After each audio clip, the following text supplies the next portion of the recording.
నమస్కారం and times కి స్వాగతం. హెడ్లైన్ చూద్దాం.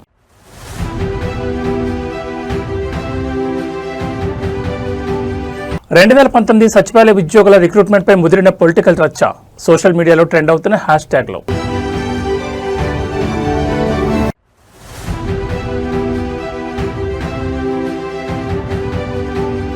నారా లోకేష్ ధృతరాష్ట్రంలో ఎందుకు మౌనంగా ఉన్నారు? పల్నాడు టీడీపీలో రేగిన అంతర్గత జ్వాలలు. సోషల్ మీడియా వేదికగా అధిష్టానంపై క్యాడర్ తిరుగుబాటు.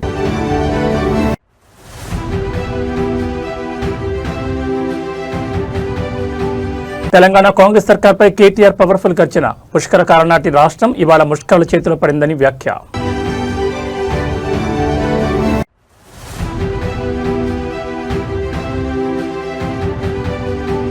సింగరేణి కార్మికేండ్లలో ఉద్యోగాల పండగ.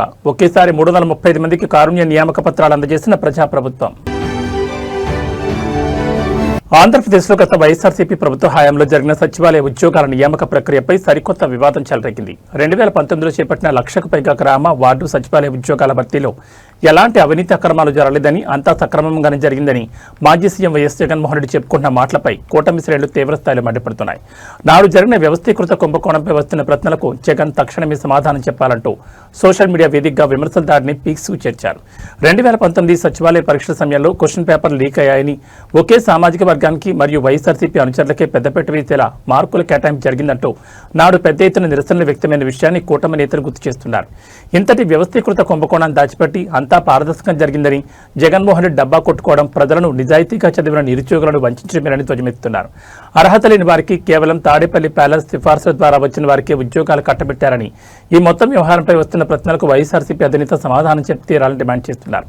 సోషల్ మీడియాలో నెట్ ఛానల్ సైతం నాటి పరీక్షల ఫలితాల్లో జరిగిన లోపాలను స్క్రీన్ షాట్లతో సహా షేర్ చేస్తూ ట్రోల్ చేస్తున్నారు. ఒకవైపు సచివాలయ వ్యవస్థపై వైఎస్ఆర్సీపీ రక్షణగా మాట్లాడుతుంటే, మరోవైపు 2019 నాటి భర్తీ ప్రక్రియలను లోపాలను కూటమి ప్రభుత్వం క్షుణ్ణంగా పరిశీలిస్తోంది. మరి ఈ వ్యవస్థీకృత కుంభకోణం ఆరోపణలపై వైఎస్ఆర్సీపీ నేతలు ఎలాంటి వివరణ ఇస్తారో చూడాలి. జగన్మోహన్ రెడ్డి గారు అనితమ్మ, అనితారెడ్డి, ఈ పేరు గుర్తుందా మీకు? బహుశా మీరు మర్చిపోయింటారేమో లేండి. ఏపీపీఎస్సీలో మీరు పెట్టిన దీంట్లో మీరు ఎగ్జామ్ పెట్టారు కదా 2019 సెప్టెంబర్లో. అత్యంత పోటీ ఉన్న కేటగిరీ పంచాయత్ సెక్రటరీ గ్రేడ్ 5 150 మార్కులు గాను 112.25 మార్కులు సాధించి స్టేట్ ఫస్ట్ ర్యాంకర్గా వచ్చింది. మంచిదే. ఒక మహిళ అందరికంటే ఎక్కువగా 150కి అత్యంత కష్టంగా ఉంది. అప్పుడు ఇది ఎగ్జామ్ పేపర్ చాలా కష్టంగా ఉందని చెప్పారు. అప్పుడు ఇవి యూపీఎస్సీ కంటే కష్టంగా ఇచ్చారు అంటూ అప్పట్లో విన్నాం. అంత కష్టతరమైన పేపర్ని అందరికంటే ఎక్కువగా 112.25 మార్కులు తెచ్చుకున్న అనితమ్మ గారిని మీరు మర్చిపోవడం ఎట్లా మర్చిపోతారు? లేని మీరు మర్చిపోరు. 112.25 ఏ కోచింగ్ సెంటర్ పోయిందో, ఎక్కడ చదువుకుందో, ఢిల్లీ పోయి ఏమైనా కోచింగ్ తీసుకుందో అని మేము కూడా అనుకున్నాం. బహుశా ఇంత బాగా చదివింది కదా ఈ అమ్మాయి, నిజంగా గ్రేట్, చాలా సంతోషించాం కూడా. ఒక మహిళగా అందరినీ ఓడించింది, సూపర్ అనుకున్నాం. కానీ ఆవిడ ఏపీపీఎస్సీలోనే ఉద్యోగం చేస్తున్నారు. ఏ సంస్థ అయితే ఎగ్జామ్ పెడుతోందో, ఏపీపీఎస్సీ ఎగ్జామ్ పెడుతుంటే ఆ సంస్థలోనే అప్పటికి 8 సంవత్సరాలుగా జూనియర్ అసిస్టెంట్ కమ్ ఎగ్జామ్ సెక్షన్లో కంప్యూటర్ టైపిస్ట్గా 8 సంవత్సరాలుగా పనిచేస్తారు. ఏం మాట్లాడతారా మీరు? అసలు మాట్లాడే ముందు ఆలోచించుకోరా? అనితమ్మ ఒక్కరే కాదు, విజయవాడలో ఏపీపీఎస్సీ ఆఫీస్లోనే అప్పటికి 8 ఏళ్ళుగా యాక్టివ్ అవుట్సోర్సింగ్ జూనియర్ కంప్యూటర్ అసిస్టెంట్గా ఆమె పనిచేస్తుంటే ఫీల్డ్ వెరిఫికేషన్లో తెలియంది. మీరు ఏమైనా చేశారా? ఏమీ చేయలేదు. ఫస్ట్ ర్యాంక్ అని చెప్పి పొలమాలేసి ఆమె చేత ఓ ప్రెస్ మీట్ కూడా పెట్టించి ఆమెకి ఉద్యోగం ఇచ్చారు. మేము ఇప్పుడు ఉద్యోగం ఇవ్వకపోతే ఎంత కోపం వచ్చింది మీకు? ఏపీపీఎస్సీలోనే 8 సంవత్సరాలుగా పనిచేస్తున్న అనితమ్మకు ఉద్యోగం ఇస్తే మేమేమనాలి? పోనీ మేం కాదు, పత్రికలు, నిరుద్యోగులు, రాష్ట్రం అంతా కోడే కూర్చుంది. మీరేమన్నా చేశారా? ఏమి చేయలేదు. ఆమెకి ఉద్యోగం ఇచ్చారు, మేము ఉద్యోగం ఇవ్వలేదు ఇట్లాంటి పనిచేసిన వాడికి. ఆంధ్రప్రదేశ్ అధికార పార్టీ అయిన తెలుగుదేశంలో అంతర్గతంగా పెద్ద లొల్లి మొదలైంది. ప్రతిపక్షంలో ఉన్నప్పుడు మాట్లాడిన మాటలు అధికారంలోకి వచ్చాక పాలకులకు గుర్తుండవా అంటూ సొంత పార్టీ కార్యకర్తలే సోషల్ మీడియా సాక్షిగా అధిష్టానాన్ని నిలదీస్తున్నారు. ముఖ్యంగా ఫ్యాక్సినిజానికి కేర్ ఆఫ్ అడ్రస్ గా ఉన్న పల్నాడు జిల్లాలో వైఎస్ఆర్సీపీ నేత కాతు మహేష్ రెడ్డికి అధికారం వచ్చిన ప్రతిసారి టీడీపీ కార్యకర్తల ప్రాణాలు బలవుతూనే ఉన్నాయని, అయినా కూటమి ప్రభుత్వం వచ్చాక కూడా నారా లోకేష్ ధృతరాష్ట్రుడిలా ఎందుకు మౌనంగా ఉన్నారంటూ కేడర్ తీవ్ర ఆవేదన వ్యక్తం చేస్తోంది. గత వైఎస్ఆర్సీపీ ప్రభుత్వ హయాంలో నరసరావుపేటలో అన్ని అనుమతులు ఉన్నప్పటికీ దివంగత స్పీకర్ కోడెల శివప్రసాదరావు కుమారుడు కోడెల శివరాం నిర్మిస్తున్న డీమార్ట్ భవనాన్ని కాసు మహేష్ రెడ్డి, గోపిరెడ్డి శ్రీనివాసరెడ్డి అడ్డుకున్నారని కార్యకర్తలు గుర్తు చేసుకున్నారు. నాడు ప్రతిపక్షంలో ఉండగా తాము తీవ్ర అవినీతి ఆరోపణలు చేసిన అదే కాసు మాల్ ప్రాజెక్టును తీరా తెలుగుదేశం ప్రభుత్వం అధికారంలోకి వచ్చాక ఎలాంటి అభ్యంతరాలు చెప్పకుండా పూర్తి చేయించి అట్టహాసంగా ప్రారంభించడం వెనుక లోపాయికారి ఒప్పందాలు ఉన్నాయా అని కేడర్ అనుమానిస్తోంది. ప్రాణాలు పణంగా పెట్టి పార్టీని నమ్ముకున్న కార్యకర్తల రక్షణ కంటే విపక్ష నేతలతో వ్యాపారాలు, అభివృద్ధి ముఖ్యమని నిలదీస్తున్నారు. నాయకులను నమ్మి వెన్నంటి నిలిచిన కార్యకర్తల కుటుంబాలకు చివరికి మిగిలింది బూడిద బాధ మాత్రమేనని సోషల్ మీడియాలో పోస్టులు పెడుతున్నారు. క్షేత్రస్థాయిలో రాత్రింబావులు కష్టపడే కార్యకర్తల మనోభావాలను గాయపరిచే ఇలాంటి రాజకీయాలు ఎందుకంటూ కేడర్ అడుగుతున్న ప్రశ్నలు ఇప్పుడు టీడీపీ అధిష్టానానికి పెద్ద తలనొప్పిగా మారాయి. మరి ఈ అంతర్గత అసంతృప్తిపై సీఎం చంద్రబాబు, మంత్రి లోకేష్ ఎలా స్పందిస్తారో చూడాలి. ఇంకా నర్సరావుపేటలో 200 కోట్లతో భారీ షాపింగ్ కాంప్లెక్స్ కూడా కడుతున్నాడు ఈ క్యాష్ మహేష్. ఇదిగో మహేష్, నువ్వు కడుతున్న షాపింగ్ కాంప్లెక్స్. బ్రదర్ జూమ్ చేయి, క్యాష్ మహేష్కి కనపడాలి. ఇది చూడండి, మీ సొమ్ముతో ఎలాంటి కాంప్లెక్స్ కడుతున్నాడో. ఇంతేకాదు 500 కోట్ల రూపాయలతో తెలంగాణ కాంగ్రెస్ ప్రభుత్వంపై బీఆర్ఎస్ వర్కింగ్ ప్రెసిడెంట్ కేటీఆర్ సరికొత్త విమర్శనాస్త్రాలు సంధించారు. తెలంగాణ రాష్ట్రం ఏర్పడి పుష్కర కాలం దాటిన తర్వాత ఇవాళ మన రాష్ట్రం ముష్కర్ల చేతిలో పడిందంటూ ఆయన తీవ్ర ఆవేదన వ్యక్తం చేశారు. రాజకీయంలో అధికారం అనేది ఎవరికీ శాశ్వతం కాదని, అధికారంలో ఉన్నప్పుడు ప్రజల కోసం మంచి పనులు చేయాలని కోరుకుంటామని ప్రస్తుత పాలకులకు హితవు పలికారు. రాజన్న సిరిసిల్ల నియోజకవర్గ పరిధిలో జరిగిన ఒక ముఖ్యమైన సమావేశంలో కేటీఆర్ మాట్లాడారు. మన సిరిసిల్ల ప్రాంతం కేవలం ఒక ఆర్డినరీ నియోజకవర్గం కాదని, అది కార్మికులు, కర్షకులు మరియు ధార్మికతతో విలసిల్లే పవిత్ర క్షేత్రమని ఆయన కొనియాడారు. ఒకప్పుడు తీవ్ర వెనుకబడితనంతో ఉన్న సిరిసిల్ల మెట్ట ప్రాంతం స్వరాష్ట్రంలో కేసీఆర్ 10 ఏళ్ల సువర్ణ పాలనలో ఊహించని విధంగా ఎంతో అభివృద్ధి చెందిందని గుర్తు చేశారు. నాడు నేత కార్మికులకు చేతినిండా పని కల్పించి సాగునీరు అందించి సిరిసిల్ల రూపురేఖలు మార్చామని స్పష్టం చేశారు. అధికారం చేతిలో ఉంది కదా అని అహంకారంతో వ్యవహరిస్తే ప్రజలు చూస్తూ ఊరుకోరని, కుర్చీ ఎవరికీ శాశ్వతం కాదని, ఇప్పటికైనా కాంగ్రెస్ పాలకులు అప్రమత్తమై ప్రజలకు మంచి పనులు చేయడంపై దృష్టి పెట్టాలని కేటీఆర్ పవర్ఫుల్ కౌంటర్ ఇచ్చారు. తెలంగాణ ఇచ్చిన పుష్కర కాలం నాటి ప్రగతిని కాంగ్రెస్ ప్రభుత్వం రివర్స్ చేస్తోందంటూ కేటీఆర్ చేసిన వ్యాఖ్యలు ఇప్పుడు సోషల్ మీడియాలో విపరీతంగా ట్రెండ్ అవుతున్నాయి. మరి కేటీఆర్ ఈ ముష్కరల పాలన కౌంటర్పై కాంగ్రెస్ నేతలు ఎలా స్పందిస్తారో చూడాలి. ఇవాళ రాష్ట్రం పుష్కర కాలం దాటిన తర్వాత ముష్కరుల చేతిలో పడిపోయింది రాష్ట్రం. ముష్కరులు అంటే తెలుసు కదా మీకు, మన భాషలో చెప్పాలంటే లంగల్ దొంగల చేతిలో పడ్డది ఇవాళ రాష్ట్రం. నేనేదో రేవంత్ రెడ్డి గారి మీద కోపంతోనో, ఆయన మీద ఈర్ష్యతోనో, అసూయతోనో నేను మాట్లాడతలేను, బాధతో మాట్లాడుతున్నా. అధికారం ఎవరికీ శాశ్వతం కాదు. ఎవరమైనా సరే, ఎంత గొప్ప వాళ్ళమైనా సరే, ఈ దేశంలో ఇందిరాగాంధీ గారు ఓడిపోయిన ఒక దశలో, ఎన్టీ రామారావు గారు ఓడిపోయినారు. మనం వారికంటే గొప్ప వాళ్ళం ఏం కాదు, ఎప్పుడో ఒకప్పుడు దిగిపోవాల్సిందే. కానీ అధికారం నుంచి మనం తప్పుకున్న తర్వాత ప్రజలు ఆశించేది, మనం కూడా ఆశించేది ఏంటంటే మనకంటే మన తర్వాత వచ్చేటోడు మంచిగా పని చేయాలని కోరుకుంటాం. ఎట్లయితే మన జీవితంలో మన పిల్లలు మనకంటే బాగుండాలి, మన పిల్లలు మనకంటే ఉన్నతంగా చదవాలి, ఉన్నతంగా బతకాలని కోరుకుంటామో, అట్లే మనం కష్టపడి తెచ్చిన రాష్ట్రం ఇది.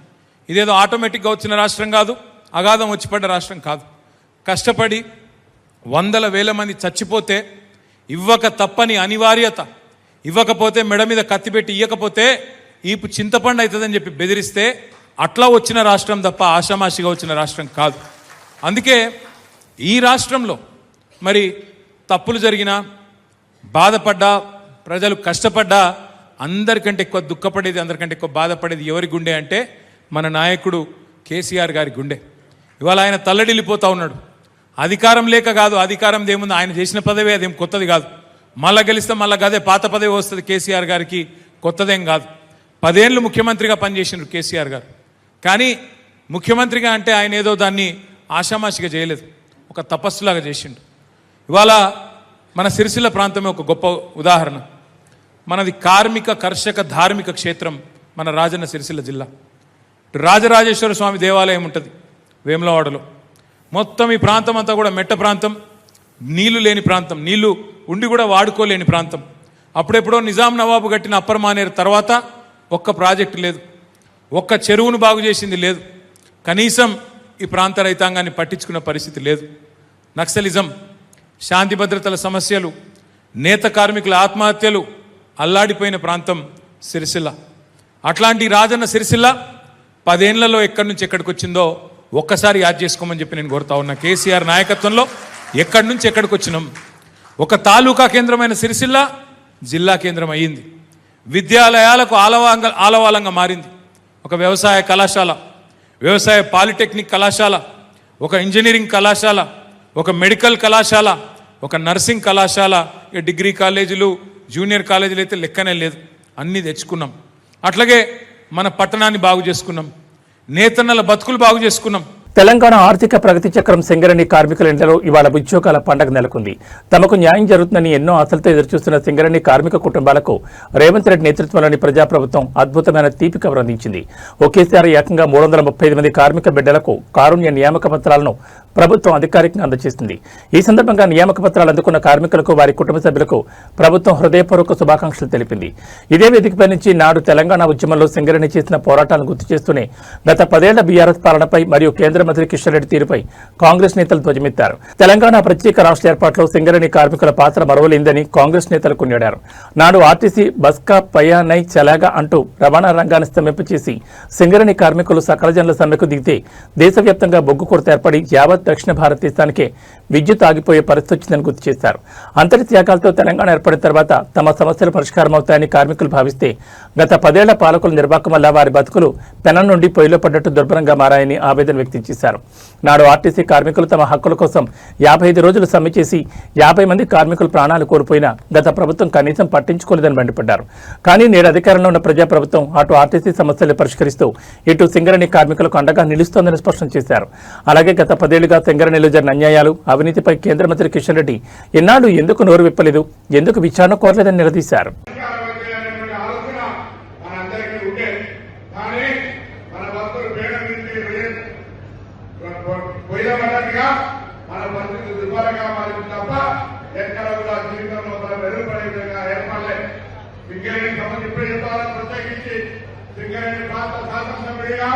ఏ విధంగా సింగరేణి 10 సంవత్సరాలుగా అన్యాయం జరిగిందో చెప్పే పరిస్థితి జరుగుతూ ఉంది. ఆర్టీసీ 50 రోజులు సమ్మె చేస్తే 60 మంది చచ్చిపోతే కనుక చూడటువంటి పరిస్థితి ఆనాడు ఆర్టీసీ నిర్వీర్యం చేసి ఒక బస్సు వెళ్ళినటువంటి పరిస్థితి. అది కూడా దాదాపు 40,000 మంది ఉద్యోగులు, ఇది కూడా ఇలా 40,000 పైన ఉద్యోగులు ఉన్నటువంటి సంవత్సరాలుగా వీటి అభివృద్ధి తెలంగాణ అభివృద్ధిలో భాగంగా భావించి ఈ రోజు మేము అధికారంలోకి వచ్చిన తర్వాత తీసుకొని పోతా ఉన్నాం. తప్పకుండా సింగరేణి కార్మికుల సంక్షేమం మొన్ననే డిప్యూటీ ముఖ్యమంత్రి నాయకత్వంలో ఆర్టీసీకి సంబంధించి అనేకమైనటువంటి ఆ కార్మిక వర్గానికి మేలు కలిగేటువంటి అంశాలను నిర్ణయం తీసుకున్నాం. తప్పకుండా ఉప ముఖ్యమంత్రి గారి నాయకత్వంలో, గౌరవ ముఖ్యమంత్రి గారి నాయకత్వంలో, సహకార మంత్రులు, రాష్ట్ర శాసనసభ్యులందరూ కలిసి సింగరేణి అభివృద్ధికి సంబంధించి, సింగరేణి కార్మికుల సంక్షేమానికి సంబంధించి అన్ని నిర్ణయాలు తీసుకుంటారనే మాట మనమే సందర్భంలో కేంద్రంలో పౌర శాఖ మంత్రిగా ఈ రాష్ట్రం నుంచి గెలిపించిన 8 మంది ఎంపీలో కిషన్ రెడ్డి గారు సింగరేణి గౌరవించారు. ఇవాళ తెలంగాణ ప్రభుత్వానికి లేఖ రాస్తా ఉన్నాడు. నేను కిషన్ రెడ్డి గారు చెప్తా ఉన్నా, కిషన్ రెడ్డి గారు గత 10 సంవత్సరాలుగా సింగరేణిలో జరిగినటువంటి అన్యాయాలకు సంబంధించి, సింగరేణిలో జరిగినటువంటి అనేక అంశాల మీద మీరు ముందుగా విచారణ కోరి మీరు ఇలా దానికి సంబంధించిన అన్ని అంశాలను బయటకు తెచ్చే ప్రయత్నం చేయమని చెప్పి కోరుతా ఉన్నా. మా ప్రభుత్వం పారదర్శకంగా తప్పకుండా ఎక్కడ కూడా పొరపాటు జరగకుండా ఒక ప్రజాపాలన ప్రభుత్వంగా ప్రజల సంక్షేమము ఈరోజు అనేక కార్యక్రమాలు తీసుకుని ముందుకు పోతా ఉన్నాం. హరీష్ రావు గారు ఈ ప్రాంతానికి సంబంధించి మరి రాష్ట్రంలో అనేకంగా మరి వాళ్ళ ప్రభుత్వం ఉన్ననాడు మేము ఈరోజు అడుగుతున్నాం. సింగరేణి కార్మికుల కోసం మీరు తీసుకున్నటువంటి అంశాలు ఏమిటో చెప్పమని అడుగుతాం. తప్పకుండా ఇక్కడ ఉన్నటువంటి ప్రాంతంలో కూడా విద్యార్థి సంఘ నాయకులుగా, ఎన్ఎస్సీ నాయకులుగా, ఆనాడు సింగరేణి ప్రాంతం కూడా సింగరేణి కార్మికులుగా ఏ విధంగా ఒక గౌరవంగా ఉండేటువంటి పరిస్థితి. ఇవాళ తప్పకుండా అటువంటి పరిస్థితి మళ్ళీ రావడానికి ఈ ప్రభుత్వం సింగరేణి కార్మికులకు సంబంధించిన అన్ని సమస్యలు పరిష్కరిస్తుంది, మీ పక్షాలు ఉంటుంది, మీ ఆకాంక్షలకు అనుగుణంగా పనిచేస్తుంది. ఈ పనిచేసే సందర్భంలో కేంద్ర ప్రభుత్వం ఆనాడు వెంకటస్వామి గారు ఏం చేయాలంటే సింగరేణికి అండగా ఉన్నారు. కిషన్ రెడ్డి గారు కూడా సింగరేణి కార్మికులకు అండగా ఉండాలని డిమాండ్ చేస్తూ మరొకసారి సింగరేణి కార్మికులందరికీ శుభం జరగాలి, మంచి జరగాలని కోరుకుంటూ నమస్కారం చేస్తూ సెలవుకుంటా ఉన్నాం. సుదూర తీరాల్లో ఉన్న ప్రవాస భారతీయుల గుండె చప్పుడు ఎప్పుడూ మాతృభూమి కోసమే కొట్టుకుంటుందని మరోసారి నిరూపితమైంది. ఫ్రాన్స్లోని సుందర తీర నగరం నీస్లో భారతీయ కమ్యూనిటీ అపూర్వమైన ఎప్పటికీ గుర్తుండిపోయే మరపురాని స్వాగతాన్ని పలికింది. భారతదేశానికి వేల కిలోమీటర్ల దూరంలో నివసిస్తున్నప్పటికీ మన డయాస్పోరాకు భారతదేశంతో ఉన్న బంధం మునుపటి కంటే మరింత బలంగా పటిష్టంగా ఉందన్న విషయాన్ని ఈ ఘనస్వాగతం స్పష్టం చేసింది.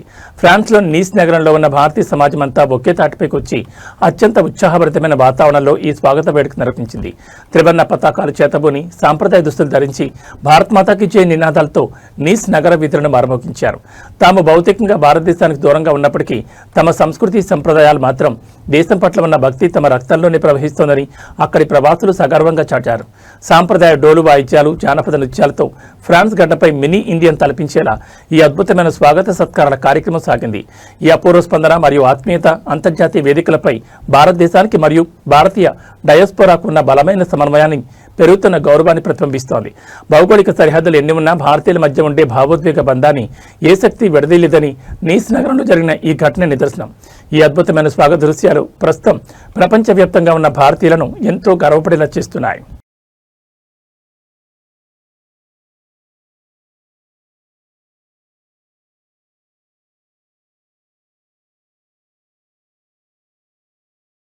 ఆంధ్రప్రదేశ్ వ్యవసాయ రంగంలో పండ్లు రారాజైన మామిడిని పండించిన అన్నదాతల పరిస్థితి ఇవాళ అత్యంత దయనీయంగా మారింది.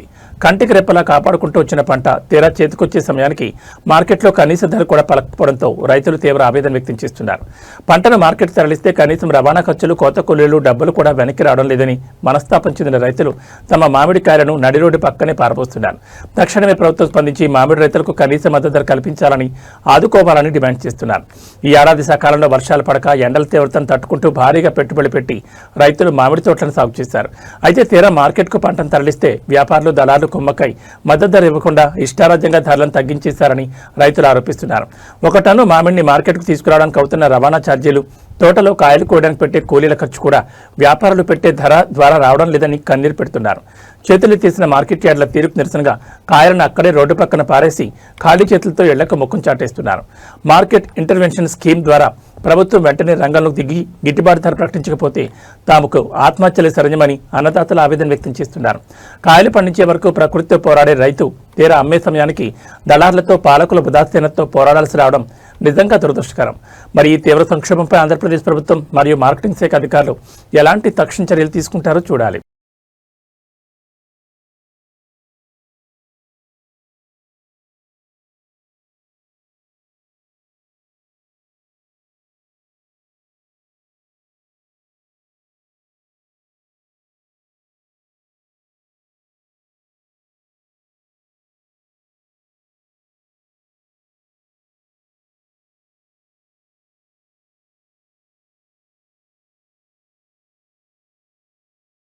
ఆంధ్రప్రదేశ్ అధికార పార్టీ తెలుగుదేశంలో పల్నాడు వేదికగా మరో షాకింగ్ అంతర్గత విభేదం రచ్చకెక్కింది.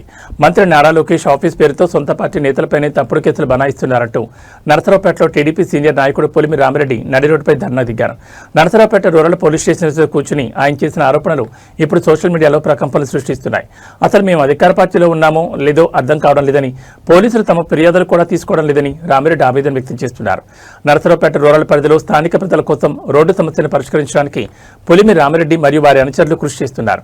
అయితే ఆ రోడ్డు నిర్మాణానికి ఒక వ్యక్తి అభ్యంతరం తెలపడంతో వివాదం మొదలైంది. సదరు వ్యక్తి కొడుకు నేరుగా అమరావతిలోని మంత్రి నారా లోకేష్ ఆఫీస్ నుండి స్థానిక పోలీసులకు ఫోన్ చేయించారని రామిరెడ్డి సంచలన ఆరోపణ చేశారు. లోకేష్ ఆఫీస్ నుంచి ఫోన్ వచ్చిందని ఒకే ఒక్క కారణంతో వాస్తవాలు విచారించకుండా పోలీసులు తనపై ఏకంగా 5 అక్రమ కేసులు బనాయించారని ఆయన మండిపడ్డారు. పార్టీ కోసం ఎంతో కాలంగా రక్తం చెందించిన తమకు కూటమి ప్రభుత్వంలో దక్కుతున్న గౌరవం ఇదేనా అని నిలదీశారు. తాము బాధితులుగా మారి పోలీసులకు ఫిర్యాదిస్తుంటే కనీసం రిసీవ్ చేసుకోవడానికి కూడా రూరల్ పోలీసులు నిరాకరిస్తున్నారని, సొంత ప్రభుత్వంలోనే తమకు న్యాయం జరగట్లేదని స్టేషన్ ముందే భీష్మించి కూర్చున్నారు. నరసరావుపేటలో సొంత పార్టీ నేతలే పోలీస్ స్టేషన్ ముందు ధర్నాలు దిగడం, అది నేరుగా నారా లోకేష్ ఆఫీస్ వ్యవహారాన్ని నడి రోడ్డుపైకి తేవడం ఇప్పుడు పల్నాడు జిల్లా తెలుగుదేశంలో తీవ్ర చర్చనీయాంశంగా మారింది. ఈ వివాదంపై మంత్రి లోకేష్ కార్యాలయం ఎలాంటి వివరణ ఇస్తుందో చూడాలి.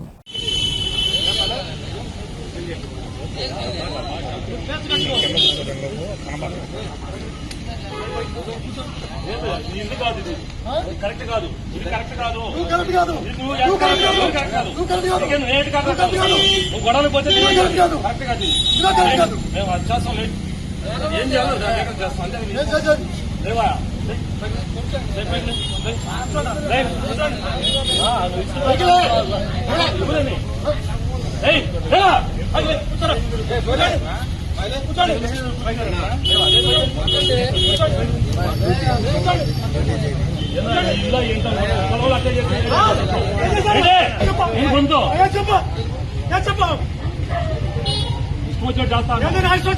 మరి ఏం చేయలేదు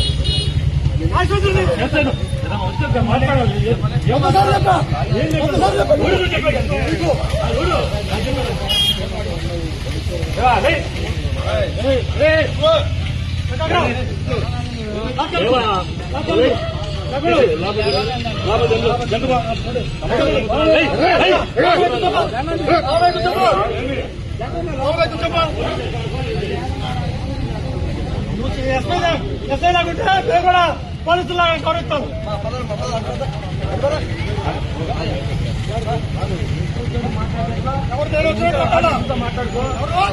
రిపోర్ట్ చేయి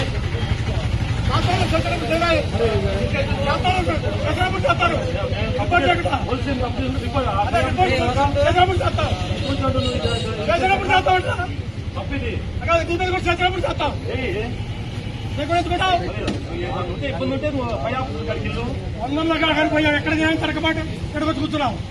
ఎస్పీని కలిసాం, డిఎస్పీ గారిని కలిసాం, అందరూ కలిసాం. నేను తెలుగుదేశం పార్టీ పాలపాటి నాయకుడిని. తెలుగుదేశం పార్టీ అధికారంగా రాగానే రైతులు ఇబ్బంది పడుతున్నారని చెప్పి ఒక్కొక్క రోడ్డుకి ఒక్కొక్క కమిటీ వేసి ఆ కమిటీ దాకా మట్టి రోడ్లు వేస్తున్నాము. పాలపాటి నుంచి అన్నవరం రోడ్డు వేస్తుంటే రైతులందరూ ఒప్పుకున్నారు. ఒక్క రైతు ఒప్పుకోలేదు.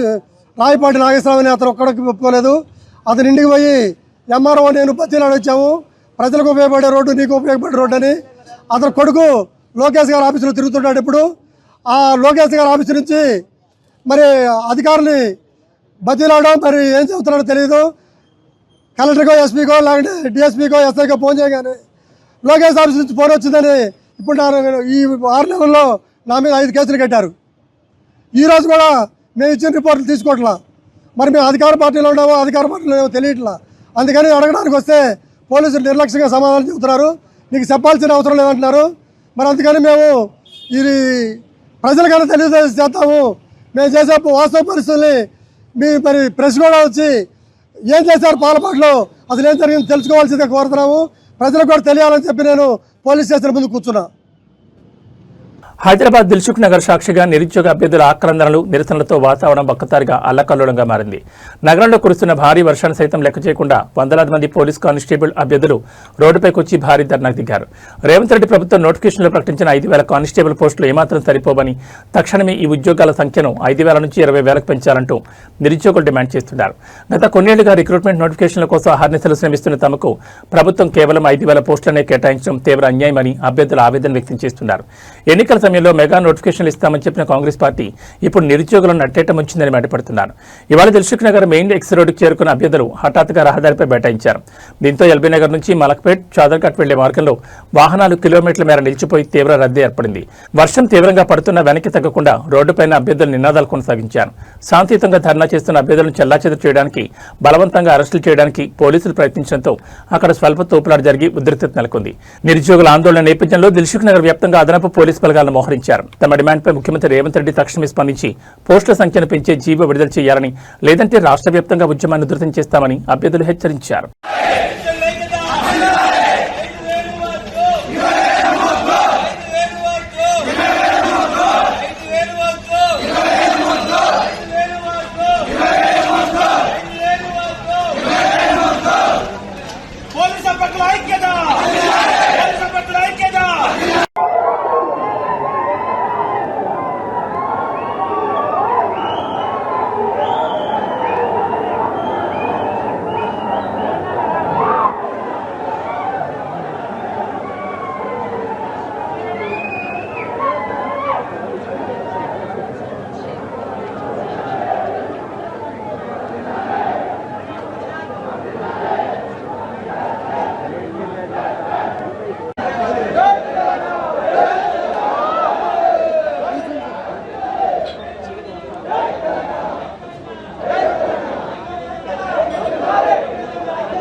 ఇదే విధంగా మా ఉద్యమాన్ని ఎక్కడికక్కడ పోలీసులు అణచివేస్తున్నారు. ఇలానే చేస్తే ఖచ్చితంగా రేపు ఏదైతే డీజీపీ ఆఫీస్ ముట్టడి 1000 మందితో డీజీ ఆఫీస్ ముట్టడి ఉంటుంది.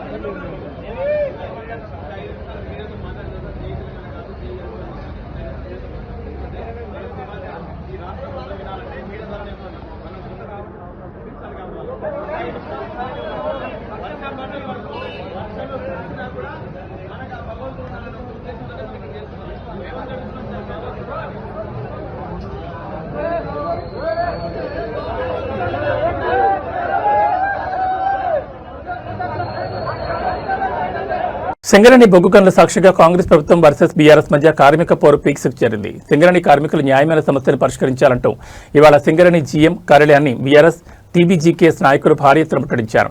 ఈ సందర్భంగా కాంగ్రెస్ ప్రభుత్వ వైఖరిపై బీఆర్ఎస్ రాష్ట్ర నాయకులు కౌశిక్ హరి తీవ్రస్థాయిలో విరుచుకుపడ్డారు.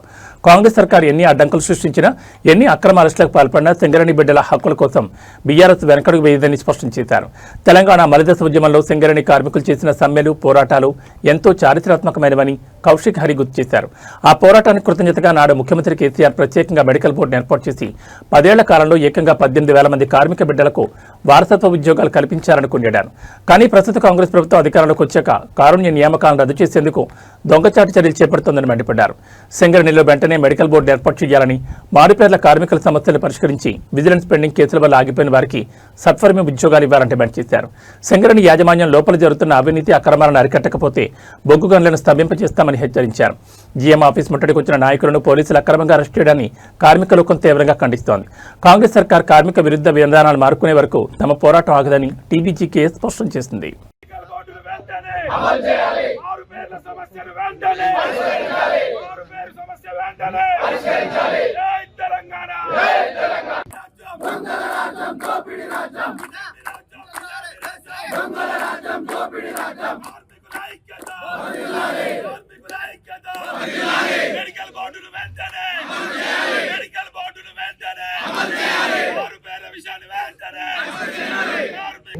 గుండకాయ లాంటి సింగరేణి ప్రాంతంలో సింగరేణి కార్మికులు చేసినటువంటి తెలంగాణ రాష్ట్ర సాధన పోరాటానికి కృతజ్ఞతగా మా నాయకుడు, మాజీ ముఖ్యమంత్రి, బీఆర్ఎస్ పార్టీ అధినేత కేసీఆర్ గారు వీళ్ళందరికీ కూడా మెడికల్ బోర్డు పెట్టి వారసత్వ ఉద్యోగాలు 10 ఏళ్ల కాలంలో 18,000 ఉద్యోగాలు ఇచ్చారు.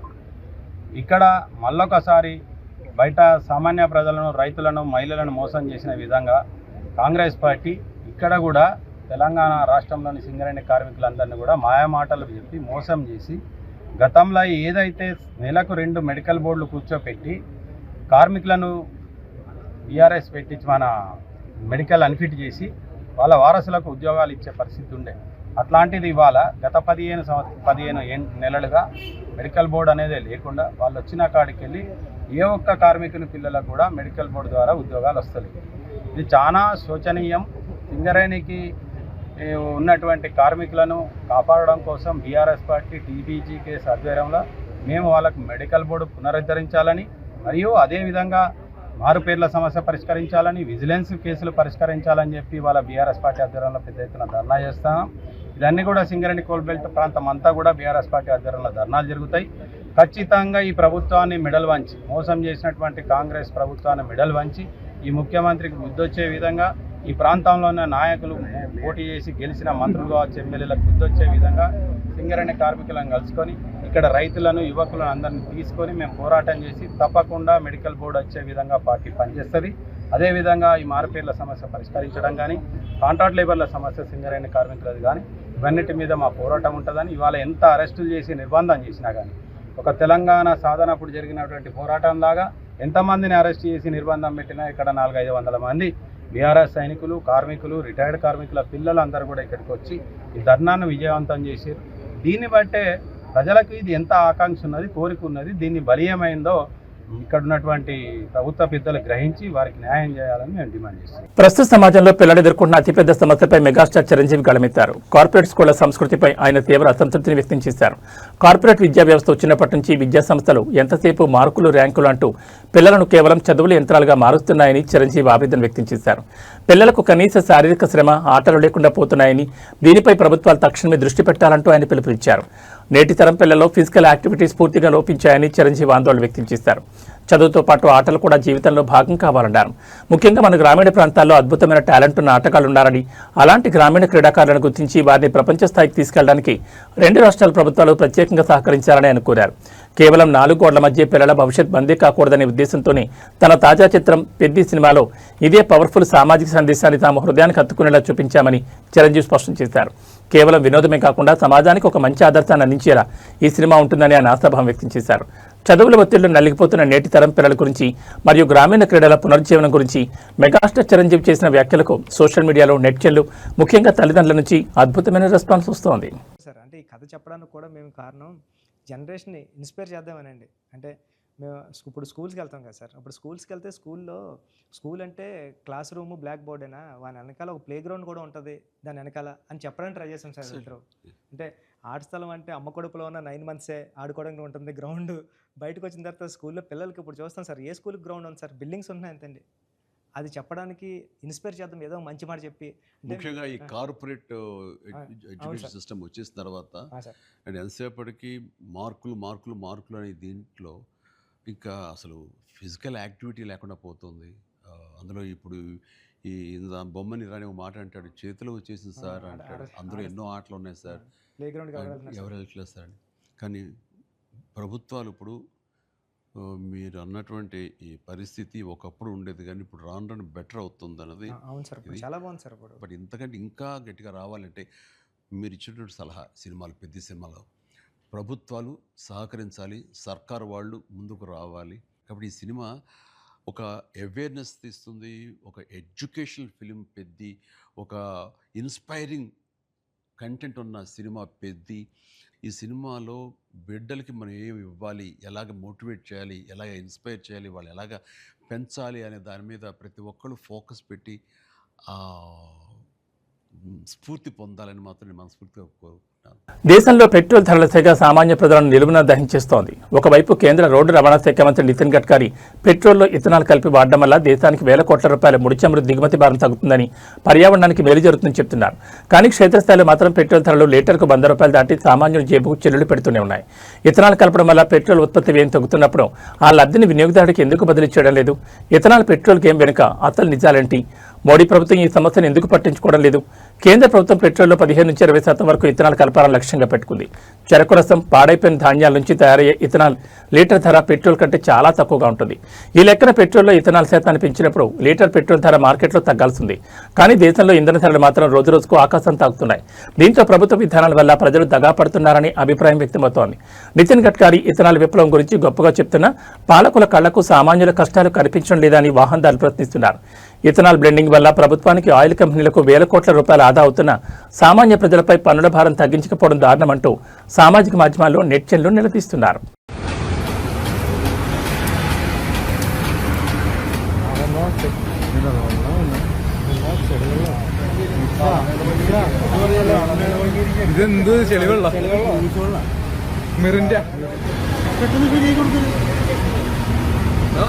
ഏകദേശം 50 രൂപയുടെ പെട്രോളും 100 രൂപയുടെ വെള്ളവും, അതാണ് 150 രൂപയുടെ പെട്രോള്.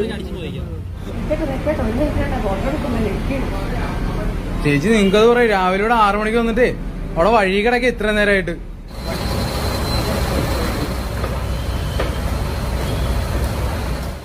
ఇక వాతావరణ విస్తరణకు వస్తే 2 తెలుగు రాష్ట్రాల ప్రజలకు వాతావరణ శాఖ చల్లటి కబురు చెప్పింది. నైరుతి రుతుపవనాల ప్రభావంతో తెలంగాణ మరియు ఆంధ్రప్రదేశ్ వ్యాప్తంగా వర్షాలు దంచుకొట్టనున్నాయి.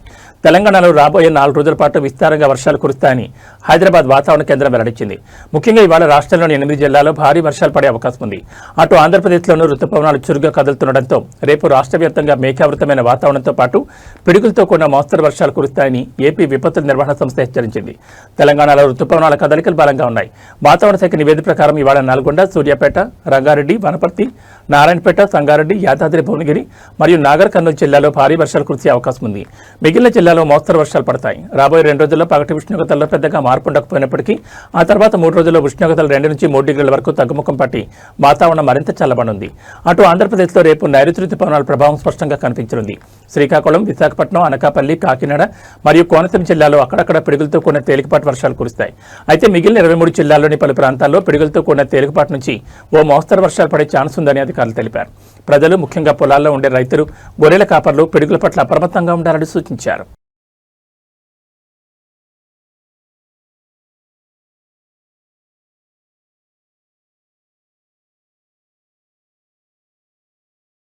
ఇవి బులెటిన్ విశేషాలు. మరో బులెటిన్లో మళ్ళీ కలుసుకుందాం. నమస్కారం.